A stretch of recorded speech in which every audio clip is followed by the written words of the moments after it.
Hello, everyone. Welcome back to SG Pokken Weekly number 107. It's the start of season 12, and we only had 4 participants today, so we played round robin. The first game will be between Coro and midonnay. Yeah. midonnay playing his usual Pikachu, although we haven't seen him around in a while, and Coro, the usual Libre main, deciding to play Chandelure this time.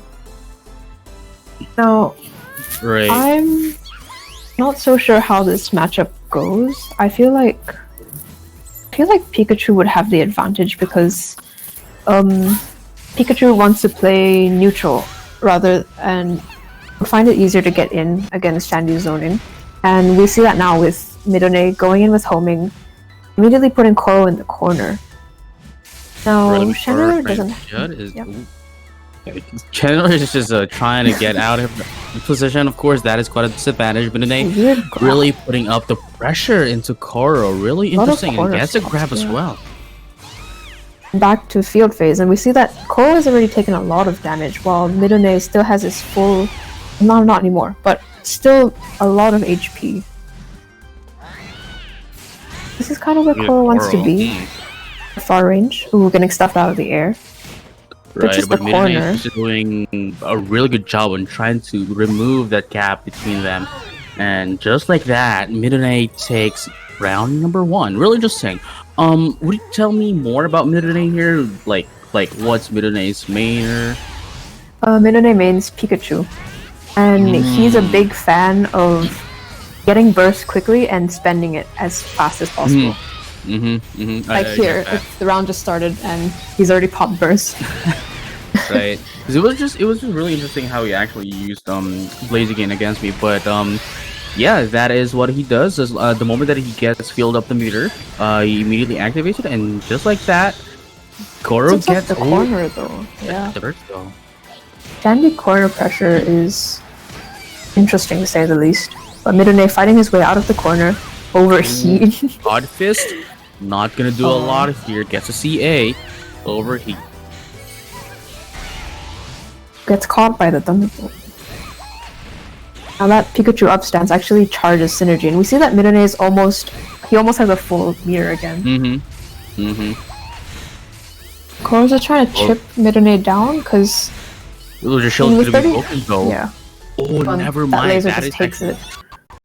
That's actually very amazing of Coro. You know, if midonnay wouldn't be able to like jump in time, that is what's gonna happen regardless of what he does. But as you mentioned, midonnay trying to pop up the burst once again, gets the grab from the long range. And this burst has a really big range. Oh, actually avoids it with using the JX. No, yeah, but like still, I mean, while it does have a lot of range, it was still too far away, and you know that is quite predictable to say the least. We're trying to create some space in the corner, and we see laser. And this is the range where Coro wants to be at because you can threaten with gets counterattacked. Burst to keep midonnay in the corner, keep pressure up. And then has to watch out for small Will-O-Wisps and Hex from this angle. Oh wow! This is gonna hit. And he gets caught. He falls from the thunder.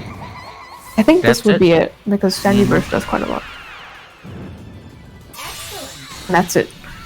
So we see that Coro is actually able to keep midonnay at the range that he wants to be at and keep up the pressure, while midonnay is really not able to get his game plan started despite getting burst several times.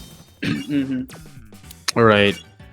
And I mean, as it is right now, the problem here is that midonnay, I mean, of course, it's already a problem that you're always bursting out, burst immediately the moment you get it, and not waiting for the right time. But he would be another problem for midonnay here is to be able to get in on Chandelure.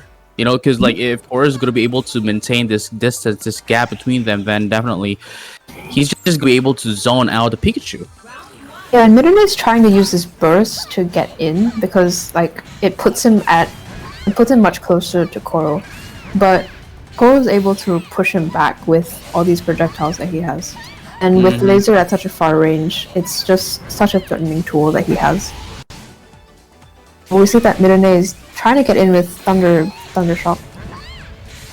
It's not as strong as Chandelure's other projectiles.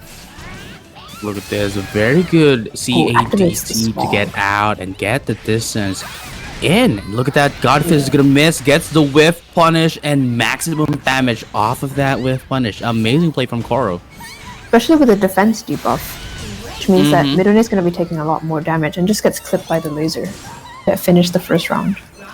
You know, playing online, especially trying to get the JF electric, the perfect electric wing Godfist is really hard to manage in an online setting. Yeah. But, you know, you don't really need that unless you're trying to remove some gaps. But look at this right now. Of course, the burst is always going to be a perfect Godfist. Exactly. You get the burst here.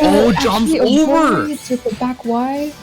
I didn't know that was a property of back Y. It's pretty interesting. And now Coro, despite losing the first initial exchanges, has the advantage now with this single debuff Hex. And Burst and Mew on deck with double buffs. And they really has to fight his way out of this. So nice block here. The shield's turning red. Jumps. Okay. Gets CA. No. Oh no. One more hit and this is gonna be it. CA whips here, but gets his counter CA, but never mind, not gonna be able to get a grab, and that is it. The grab. Ow. That is the word. Actually, just yeah. That ending was a scramble. All the air-to-airs and whiffed attacks, but Coro takes it with the crushed grab with the 8x, and you don't see that very often. Because Shandy 8x isn't a tool that you see very often, honestly, unless you really need the grab. Yeah. Yeah, and like I mean, if it wasn't for the whiffs, I think midonnay is gonna be able to get at least a bit of like a comeback off of that if it wasn't for the whiffs. But as things are, well, you saw what happened. So